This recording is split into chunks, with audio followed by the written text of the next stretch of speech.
I'm Marilee Caruso. It's Thursday, April 16th. Today, deadly drugs. It's meant to keep horses sedated during surgery, right? And so that is what we're finding in the drug supply in Winnipeg. Why a new toxic drug is popping up on the streets of our city and leaving a wake of deaths in its trail. Also today, demanding an apology. It's a form of intimidation, I think, on the part of the Crown and the government. The reason why First Nations chiefs are calling for a federal inquiry into the surveillance of its leaders. Plus, hands-on learning. It feels like a safe space to be in. The creative way a new learning lab is blending Indigenous teachings with modern technology.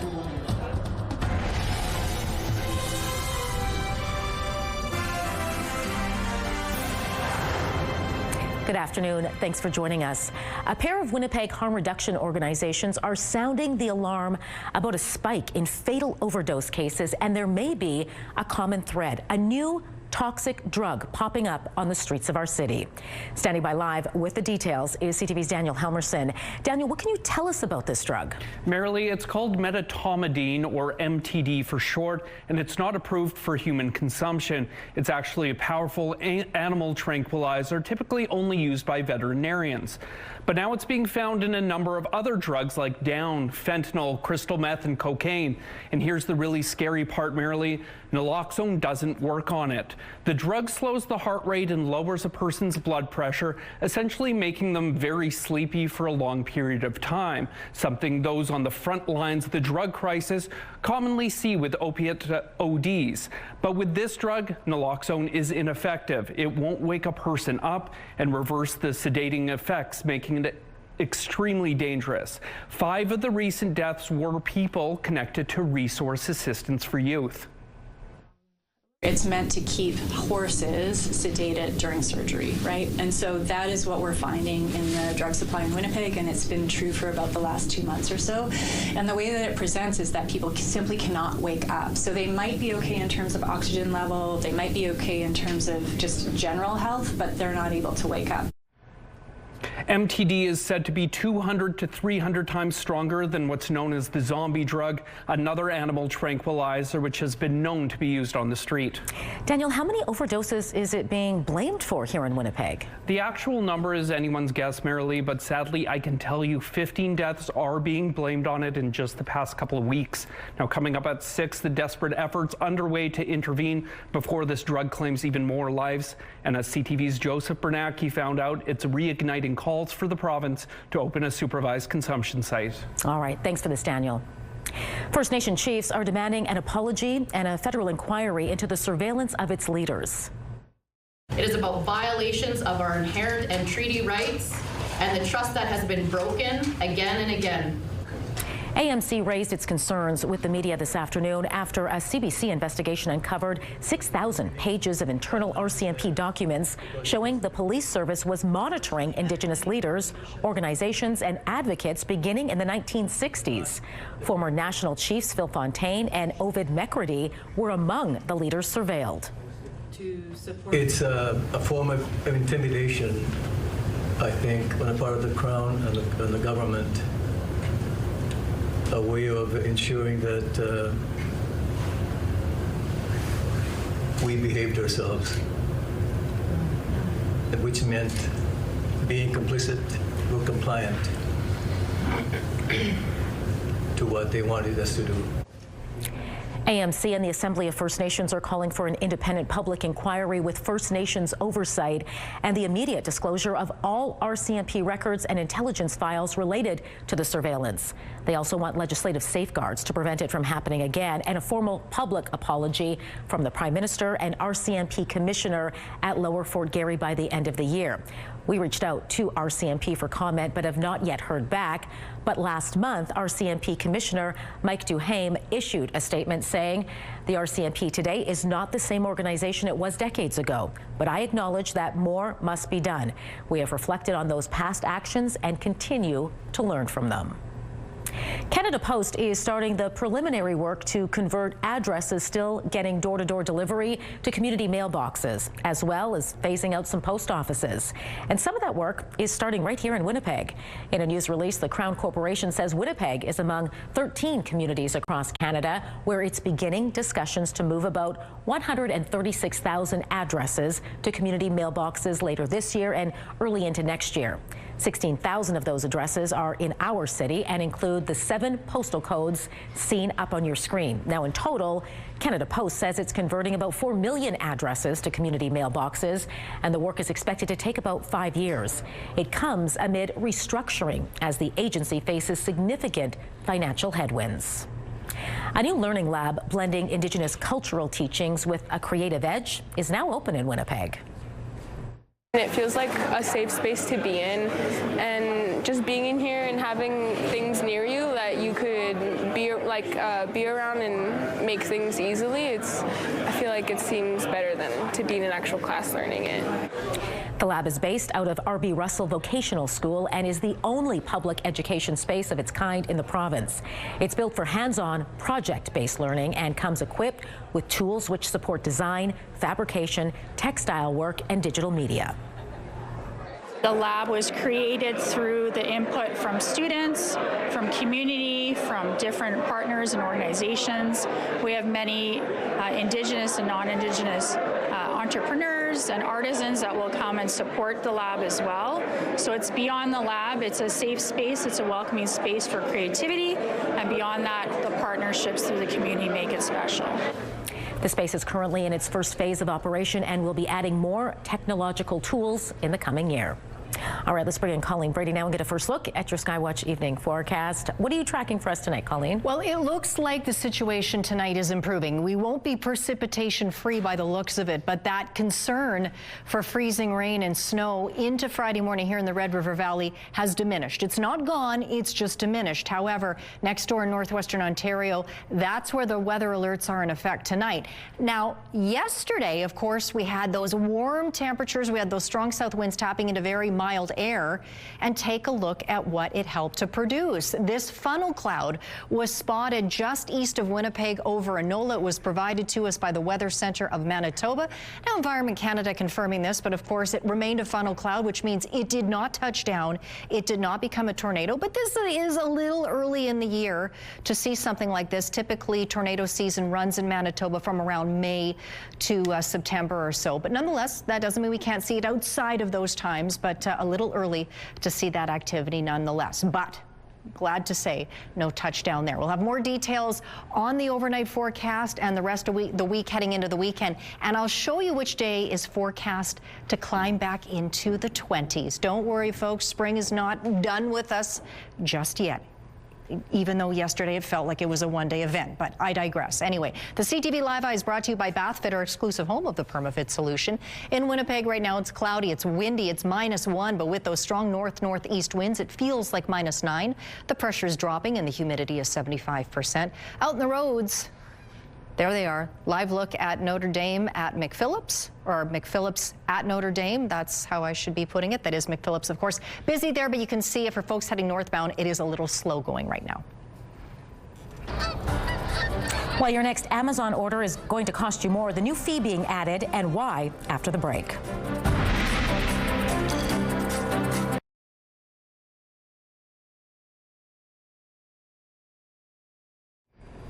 A lot more Canadians are buying electric vehicles now that a new federal program has kicked in. BNN Bloomberg's Morella Fernandez has more.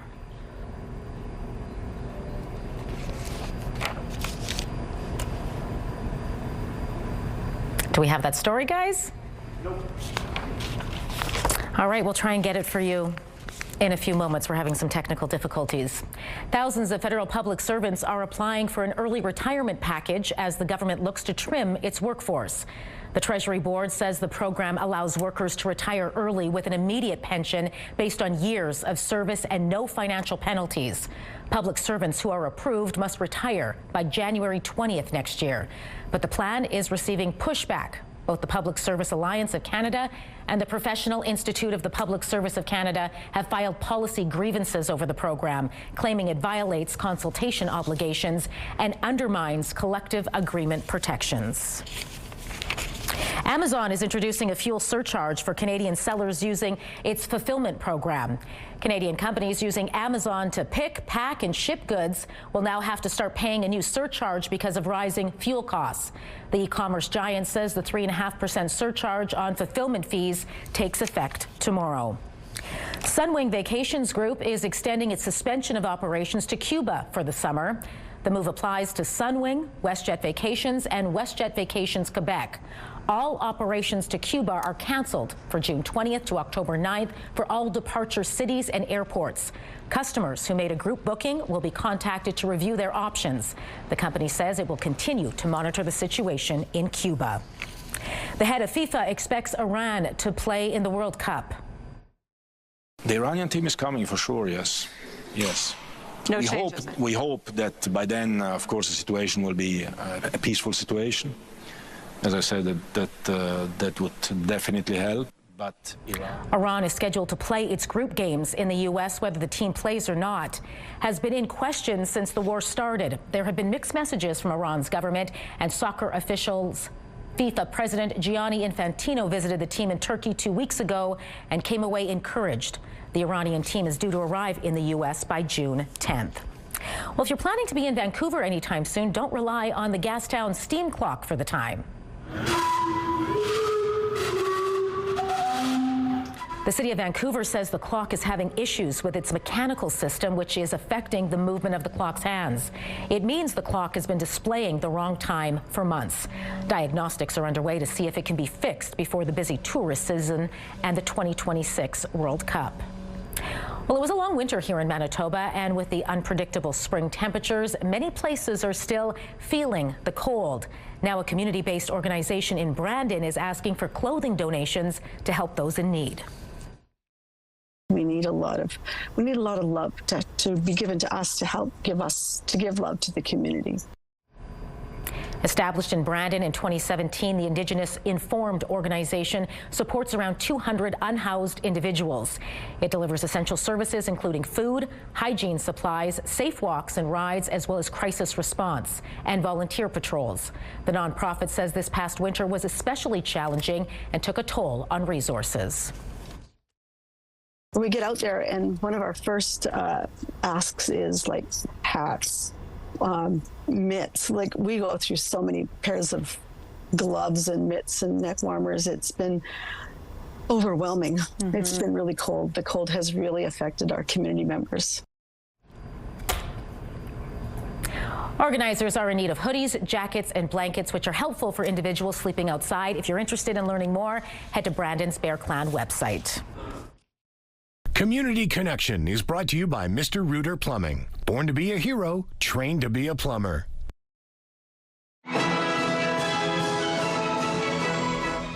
Getting in tune, the WSO unveils the lineup for its new season, and some of the themes may surprise you.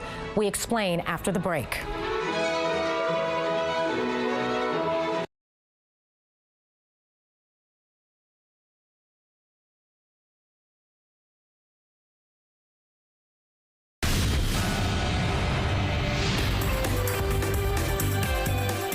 Spotlight, sponsored by the Casinos of Winnipeg, presenting the Fab Four, the ultimate tribute. Colleen Brady is back now for Spotlight, and the Winnipeg Symphony Orchestra is out with its new season lineup. That's right, and the themes covered range from Beethoven to Barbie.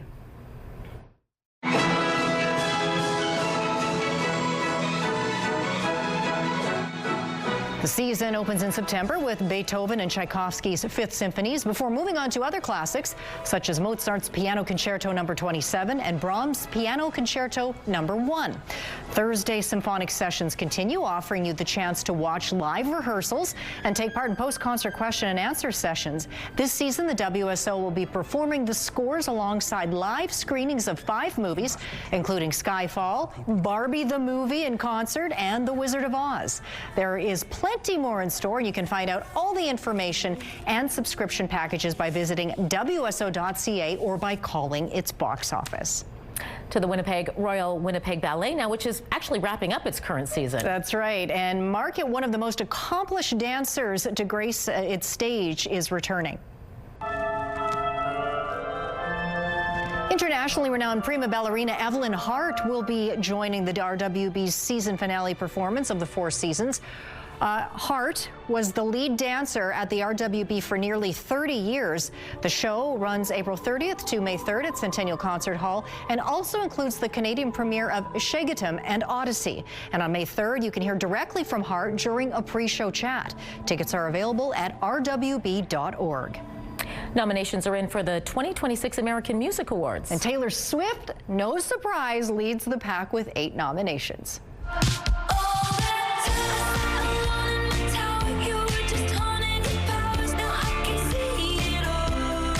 Morgan Wallen, Sabrina Carpenter, Olivia Dean, and Somber follow with 7 nods each. The 52nd American Music Awards will be hosted by Queen Latifah. The show will air live on CBS and Paramount Plus from Las Vegas on May 25th.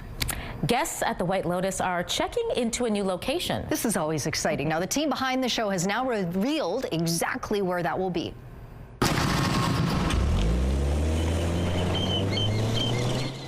The original series from Mike White is now filming its 4th season on the French Riviera. An official synopsis says this time around the show will follow a new group of guests and employees at the fictional luxury hotel chain as they attend the Cannes Film Festival.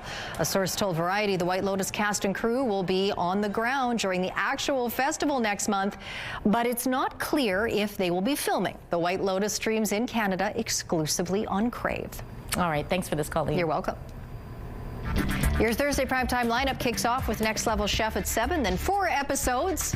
You got it, 4, count them, of The Big Bang Theory starting at 8. George and Mandy's First Marriage wraps it all up at 10. It's all right here tonight on CTV.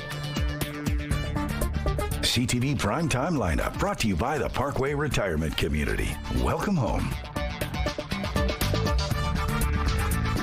A live look at the Norwood Bridge. Traffic moving smoothly in both directions there. It's cloudy, it's windy, and yeah, it's a little cooler than it was 24 hours ago. Just like I said, I think. -1 is the current temperature. I will have your full forecast coming right up.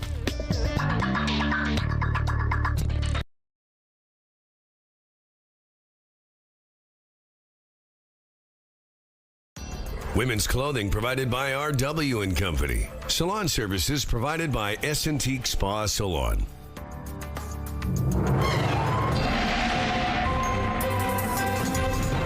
CTV Skywatch weather brought to you by South Beach Casino and Resort. Visit southbeachcasino.ca. So, sorry. Please. Go ahead, please.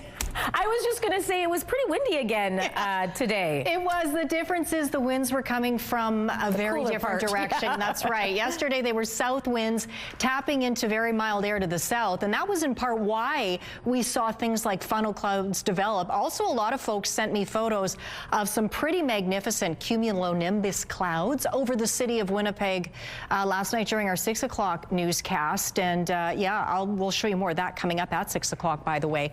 Today, a very different scenario. Now, we did have that system that brought snow to central parts of the province over the last couple of days. As that low departed to the east, it sucked in some cool air in behind it that sort of sat around where you see it's snowing right now. We also had another blast of warm air advecting, that's sort of a meteorological way of basically saying pushing into southern Manitoba, coming up again from the U.S. So you've got the combination of the two, which produced a combination of weather types, or precipitation types to be more precise. Snow continuing to fall here. We had freezing rain, freezing drizzle dotting areas south of the Trans-Canada Highway. We had a little bit in Winnipeg in the 10 o'clock hour. I felt some of that falling when I was outside. But it's next door northwestern Ontario that's of greater concern with respect to the freezing rain. So much so that the only weather alert as we head into tonight is in northwestern Ontario, and it is now a freezing rain warning, and it includes most areas you see there, well, all areas that you see there lighting up in yellow. Fort Frances not under the warning, but Kenora, Dryden, Vermilion Bay, Red Lake, Sioux Lookout, and all points in between lighting up in those yellow areas under that warning. So we will be seeing some ice building up with freezing rain primarily throughout the day on Friday, so anticipate it will be very slippery in your communities there. But even before we get to tomorrow, there's a little bit of freezing rain and some mixed precipitation already crossing the border into Ontario, or it will be later on this evening. You can see we've got all three varieties there. Showers where it's warmer, then we've got that layer of freezing rain, and then where it's cooler, we've got a little bit of snow as it continues back across Manitoba tonight. We could see a little bit of it weave its way into Winnipeg in the overnight hours. Again, we've been talking about that wintry mix. Well, that is possible again. So we could see snow flurries or some freezing rain mixing in, causing that wintry mix. And you can see where it turns to pink there. That is more freezing rain than it is snow, which is a little further to the north. Still, we could be contending with a slippery commute here in Winnipeg in the Red River Valley. The concern on Environment Canada's part is not as great as it was. So the special weather statement that had been in effect over the last 24 hours or so has been ended. As we get into Friday, still some snow crossing much of the province there. It does start to shift and pull off into eastern and northeastern sections as we get overnight and into Saturday morning, leaving behind clearer conditions. It won't be warmer just yet, but as I hinted, it's going to get a lot warmer. I'll show you that in just a moment. -4 degrees is our low tonight. Cloudy again with that chance we'll see flurries or that wintry mix or outright freezing rain. We can't rule it out. Winds out of the north at 30 kilometers an hour and into tomorrow morning. Can't rule out freezing rain, but snow showers look likely. A high in the afternoon of -2 degrees with winds out of the northwest at 30. 0 on Saturday, 2 on Sunday. At least the sun will be shining, but then look at how we take off on Monday. 14 degrees, 17 on Tuesday, 22 beautiful degrees our forecast high on Wednesday under a mix of sun and cloud. We have crocus showing up in Deloraine. That's a very hopeful sign of spring. That photo is from Richard. That's sure nice to see that. Beautiful flowers. And this is out at St. Malo Provincial Park. You can see our feathered friends there out on the section of the water that's opened up. That photo is from Nicole, and you can send us yours to winnipegweather@ctv.ca. Thanks, Colleen. Imagine finding some baby river otters hiding in your own backyard. Well, some homeowners in Richmond, BC actually found 3 of them. Check them out. They noticed an otter regularly visiting their shed. So they called a wildlife removal company. And guess what? Crews found a hidden den with 3-week-old pups inside. Those pups were placed in a heated box nearby, allowing Mom to come and retrieve them. And now that shed is covered in screening to keep them out. They've been evicted, but they're back with Mom, so kind of happy ending. That's right. All's well that ended well there. All right, that does it for us this hour. We're back at 6 with much more local news. Hope to see you then.